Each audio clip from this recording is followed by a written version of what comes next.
Faridabad Indian Private School association की तरफ से हरियाणा शिक्षा बोर्ड के द्वारा जारी किए गए बोर्ड के दूर दराज के परीक्षा सेंटरों को देखते हुए एक प्रेस वार्ता का आयोजन किया गया, जिसमें उन्होंने अपनी आवाज़ बुलंद करते हुए कहा कि बोर्ड के नियमों के अनुसार विद्यार्थियों का सेंटर 5 किलोमीटर के दायरे में होना चाहिए, लेकिन परीक्षा केंद्रों की दूरी इस बार 15 से 20 किलोमीटर की रखी गई है।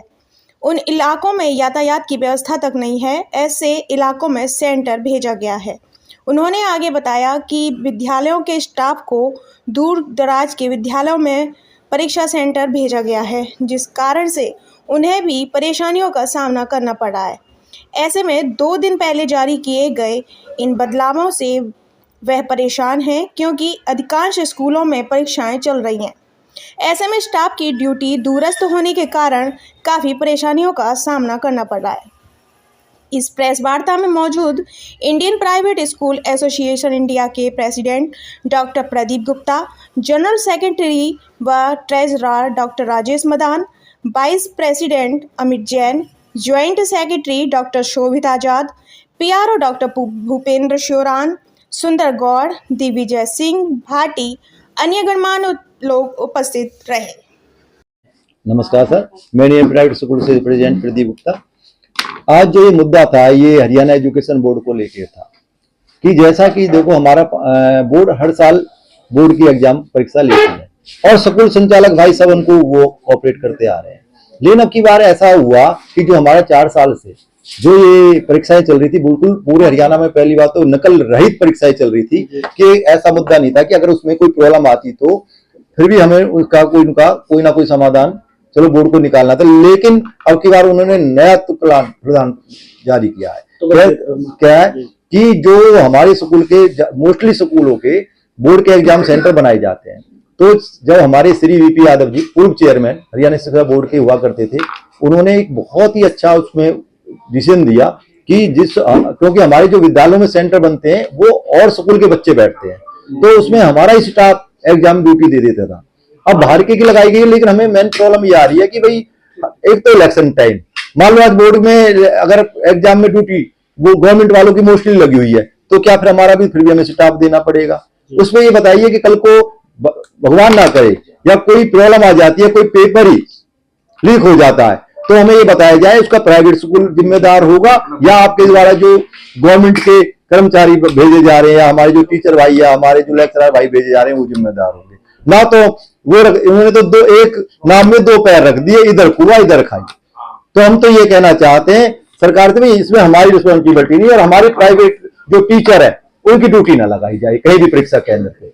बात करें पत्राचार की, तो ये जो कब जो डिसीजन आया है और इसको लेकर आपने जो है इंडियन प्राइवेट स्कूल एसोसिएशन के द्वारा किसी को लेटर लिखा या कोई बात करें? आज रात को, आज हमें सुबह प्रेस नोट मिला। आज हम श्री अपने यहाँ के जिला शिक्षा अधिकारी महोदय से मिलेंगे और कल हमें सभी अपने जो यहाँ के विधायक एवं मंत्री हैं जो हमारे सभी से महोदयों से हमने टाइम ले लिया है। उन्होंने हमें आश्वासन दिया है कि बिल्कुल आपकी जो बात है वो जायज है, आप आइए, और नहीं तो फिर हमारे आज 25 तारीख को हमें उन्होंने श्री महिपाल ढांडा जी एजुकेशन मिनिस्टर ऑफ हरियाणा सरकार ने हमें टाइम दिया। उन्होंने कहा आपकी जो बात है जायज है, और ये आज हमारे ही प्रेस कॉन्फ्रेंस नहीं हो रही है, पूरे हरियाणा में, हमारा पूरा हरियाणा वो एक है, इसका हम पूर्ण रूप से विरोध करेंगे। सर, जो ये फैसला लिया गया, जैसे अभी प्रधान जी ने बताया, इसको लेकर जो है महिपाल ढांडा जी से मिला जाएगा। कल फरीदाबाद में जितने मंत्री है, क्योंकि 3 मंत्री हैं शहर के ही, तो उनसे भी मिला जाएगा। ये जो फैसला लिया गया है इस बार, इससे पहले कभी ऐसा फैसला नहीं लिया गया, तो क्या कहना चाहेंगे इस बार? देखिए, निश्चित रूप से मुझे तो कहीं ना कहीं ऐसा लगता है कि शायद हरियाणा बोर्ड को समाप्त करना चाहते हैं, क्योंकि जैसे अब बहुत सारे स्कूल सीबीएसई कर दिए इन्होंने, हरियाणा बोर्ड के जो स्कूल्स थे वो सीबीएसई में कन्वर्ट कर दिए मॉडर्न संस्कृति के नाम पर। और अब इस प्रकार की जब व्यवस्था होगी तो ऐसी कंडीशन पे क्या होगा, बच्चे भी कहीं ना कहीं विमुख हो जाएंगे, पेरेंट्स भी विमुख हो जाएंगे हरियाणा बोर्ड से, और जो स्कूल्स हैं वो तो नेचुरल है उससे प्रताड़ित होंगे ही होंगे। तो मुझे लगता है कि एक टाइम ऐसा आ जाएगा शायद कि जो हरियाणा बोर्ड से सबका मोह भंग हो जाएगा और सब लोग सीबीएसई में चले जाएंगे। तो अगर ऐसा करना है तो सब स्कूलों को सीबीएसई कर दीजिए, क्योंकि अगर आप सीबीएसई को कोई उठा करके, करिकुलम को उठा करके आप इसको डिसीजन ले रहे हैं, तो जो व्यवस्था चल रही थी उसी के अकॉर्डिंग थी, तो उसको चलते रहना देना चाहिए था, क्योंकि उसमें कोई भी अव्यवस्था नहीं चल रही थी, कोई भी अनुशासनहीनता नहीं हो रही थी। तो अब ऐसी क्या जरूरत पड़ गई जो इसको करना पड़ा। तो हमारे यही रिक्वेस्ट है कि जो व्यवस्था पहले से चल रही थी उसको यथावत चलता रहना चाहिए। वैसे तो बताया कि पूरे हरियाणा में आज इस तरह के प्रेस कॉन्फ्रेंस करके सरकार को चेताया जा रहा है। फरीदाबाद की बात करें तो फरीदाबाद के कितने स्कूल इसके अंदर में आते हैं? देखिए, लगभग 250 स्कूल की जो है हमारी कल मीटिंग थी, और तब जाकर के हम लोगों ने एक सम्मिलित रूप से फैसला लिया कि आज हम प्रेस कॉन्फ्रेंस के माध्यम से, आप लोगों के माध्यम से सरकार तक ये अपनी बात पहुंचाएं। अमित जैन जी, क्या कहना चाहेंगे इस मुद्दे के ऊपर? एक तो जैसे हमारे सेक्रेटरी साहब ने उन्होंने बताया, इसके अलावा कई व्यवस्थाएं हम देखने को मिल रही है। सेंटर बहुत दूर दूर डाले जा रहे हैं, 20-25 किलोमीटर। अब जैसे हमारे खुद का स्कूल का सेंटर है वो दिल्ली उसमें डाला गया है, स्टेट में। तो ये एक बड़ा मुद्दा है, क्योंकि जो नियम है वो 5 किलोमीटर के अंडर में डाला जाना चाहिए, और 20-25 किलोमीटर सेंटर डाले जा रहे हैं। अब बच्चे ऑलरेडी मतलब 10वीं क्लास के बच्चे पहली बार एग्जाम्स देते हैं, अब वो वैसी टेंशन में रहते हैं। इतनी दूर डालने का क्या औचित्य है? मतलब ये समझ में नहीं आता कि मतलब इतनी दूर सेंटर डालने का क्या औचित्य है। मतलब बोर्ड क्या चाह रहा है, मतलब क्यों इतनी दूर डालना चाह रहा है बच्चों को? मतलब समझ क्या आसपास सरकारी स्कूल नहीं है या प्राइवेट स्कूल नहीं है, इतने सेंटर खाली पड़े हैं, तो 25 किलोमीटर मतलब तो एक इंटेंशन पे हमारे बार बार शक जा रहा है कि मतलब कि क्या इंटेंशन है इस तरह की सारी व्यवस्था को एट ए दूसरा कोई भी चीज़ है उसको 2 महीने 3 महीने पहले नोटिस दिया चाहिए। वैसे तो ये सीबीएसई पैटर्न पे चलने की कोशिश कर रहे हैं, सरकारी स्कूलों को सीबीएसई में बना रहे हैं। पूरा सिस्टम जो पढ़ाई एजुकेशन है, पेपर है, उसी हिसाब से लिया जा रहा है। उसी हिसाब से इन्होंने ड्यूटी लगाई थी 2 सालों में। अब जो क्या है, पहले जैसे 5 सब्जेक्ट सीबीएसई में कंपलसरी होते हैं, हरियाणा बोर्ड ने वो कर दिए। एक सीसी के मार्क्स जो जोड़े जाते हैं वो इन्होंने वही कर दिए, सेम सिस्टम मतलब उन्होंने वो कर दिया, ड्यूटी उस तरह से। फिर एट ए टाइम ये ड्यूटी वाला चेंज क्यों कर रहे हैं, तो समझ नहीं आ रहा। मतलब तो लोग पहले से ही इससे बोर्ड से नाराज रहते हैं, क्योंकि हाँ एट ए टाइम सारी चीज होती है।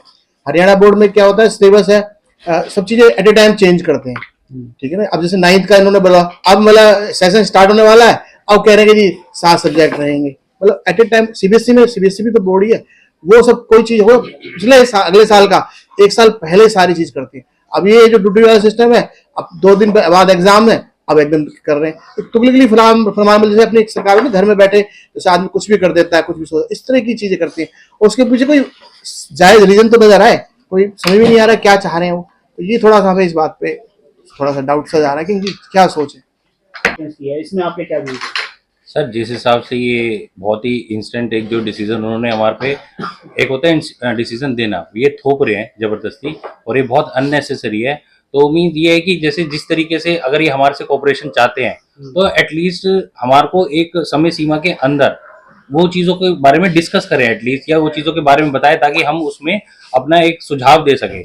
ऑन द स्पॉट अगर आप चीज़ दोगे तो हम यही कर सकते हैं, ठीक है स्कूल तो हमारे बने हुए हैं, बट हम फर्दर अपना स्टाफ प्रोवाइड नहीं करा पाएंगे, क्योंकि देखो हमारे को भी अपनी स्कूल की व्यवस्था भी चलानी होती है। अगर सेंटर में जैसे अगर हमारा स्टाफ रहता है तो इसमें ये होता है कि हम 11 बजे तक अपने स्कूल के बच्चों के पेपर कंडक्ट करवा सकते हैं, और उसके बाद 12:30 से हम बोर्ड के बच्चों के ले सकते हैं। अगर किसी का हमारा सेंटर स्टाफ का जो ड्यूटी लगी है वो 20 किलोमीटर दूर लगी है, तो यानी सारा स्टाफ तो हमारा सुबह 9 बजे से चला जाएगा, तो स्कूल तो मीन्स पूरा 1 महीने तक खाली रहेगा, छुट्टियां लग जाएंगी, तो हम कब अपने एग्जाम्स कंडक्ट करवा पाएंगे। तो ये मेरा भी एट द एंड यही है, अगर इसका सॉल्यूशन यही निकाल सकते हैं, या तो अगर कोई चीज आपको अगर डिसीजन लेना है तो एटलीस्ट एक टाइम पीरियड हमारे को दीजिए, ठीक है। सेकंड थिंग, इस साल तो अगर ये इस चीज का समाधान यही है कि इस साल जैसे पहले चलती हुई आ रही थी व्यवस्था वो वैसे ही होनी चाहिए। बाकी हमारी और एसोसिएशन से ही बात हुई है, उनका भी पूरा समर्थन है, वो भी कह रहे हैं कि आप एक सही मुद्दे के लिए आप आगे बढ़ रहे हैं, और बाकी अगर ये चीज नहीं हो पाएगी तो हमारी तरफ से भी कोऑपरेशन हम आगे फर्दर नहीं कर पाएंगे कंटिन्यू।